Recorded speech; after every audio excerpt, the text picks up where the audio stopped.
Halo semuanya, berjumpa kembali bersama saya, Pandu Median Pratama.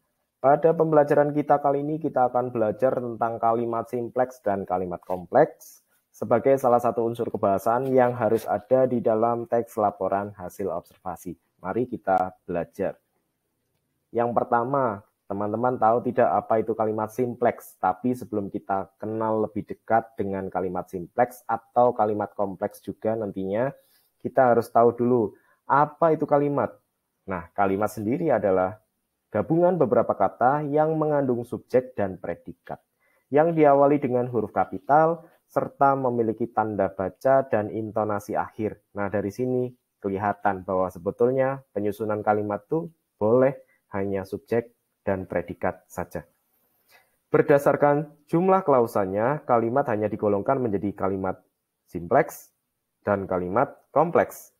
Kalimat simpleks atau kalimat tunggal adalah kalimat yang hanya memiliki satu fungsi kalimat. Kita akan lihat seperti apa ciri-ciri dari kalimat simpleks itu. Yang pertama, kalimat simpleks itu sederhana karena terdiri atas satu klausa, bisa berbentuk SP atau subjek predikat, bisa berbentuk SPO atau subjek predikat objek, bisa berbentuk SPOK atau subjek predikat objek keterangan, atau bisa juga berbentuk SPOK-pel atau subjek predikat objek keterangan dan pelengkap. Umumnya, kalimat simpleks hanya terdapat satu kejadian atau peristiwa saja, dan kalimat simpleks ini tidak menggunakan konjungsi atau kata penghubung serta tidak memiliki tanda baca koma di dalamnya. Kita akan lihat contoh dari kalimat simpleks. Yang pertama ada kalimat yang berbunyi ayah menyapu di halaman. Yang kedua, Meita membeli sayur di pasar. Yang ketiga, polisi itu menangkap segerombolan pencuri. Dan yang keempat, Rais memakai seragam baru di hari pertama masuk sekolah. Nah, kalimat simpleks ini cukup sederhana, tidak ada konjungsi, tidak ada tanda koma juga di dalamnya. Kita akan memahami apa itu kalimat kompleks. Kalimat kompleks adalah kalimat yang memiliki dua klausa, yaitu klausa utama sebagai induk kalimat dan klausa subordinatif sebagai anak kalimat. Dalam struktur kalimat, klausa utama bisa berdiri sendiri sebagai kalimat lepas, sedangkan klausa subordinatif tidak bisa berdiri sendiri sebagai kalimat mandiri. Klausa subordinatif atau anak kalimat selalu bergantung pada klausa utama atau induk kalimat. Nama lain dari kalimat kompleks yaitu kalimat majemuk bertingkat.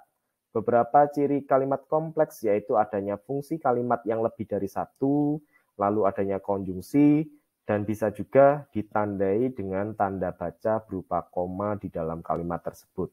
Kita akan lihat ciri-ciri kalimat kompleks. Tentu ini akan berbeda dengan kalimat simpleks yang tadi di awal. Yang pertama, ciri-ciri kalimat kompleks adalah pada satu kalimat terdapat dua peristiwa atau lebih kejadian ya. Jadi ini beda dengan kalimat simpleks tadi yang hanya satu peristiwa. Yang kedua, terdapat dua subjek, dua predikat, dua objek, dua keterangan misalnya di dalam satu rangkaian kalimat. Kalau kalimat simpleks tadi subjeknya satu, predikatnya satu, objeknya satu, keterangannya satu, dan sebagainya. Yang ketiga, menggunakan tanda koma antara klausa utama dengan klausa subordinatif. Lalu struktur di dalam kalimat kompleks dipisahkan menggunakan tanda koma ataupun konjungsi atau kata hubung. Kita akan lihat contoh dari kalimat kompleks itu sendiri.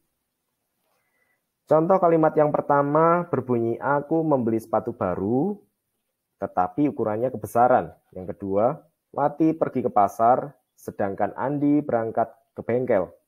Yang ketiga, Egi merupakan anak yang cerdas, tetapi sifat angkuhnya membuat dia tidak disukai banyak orang.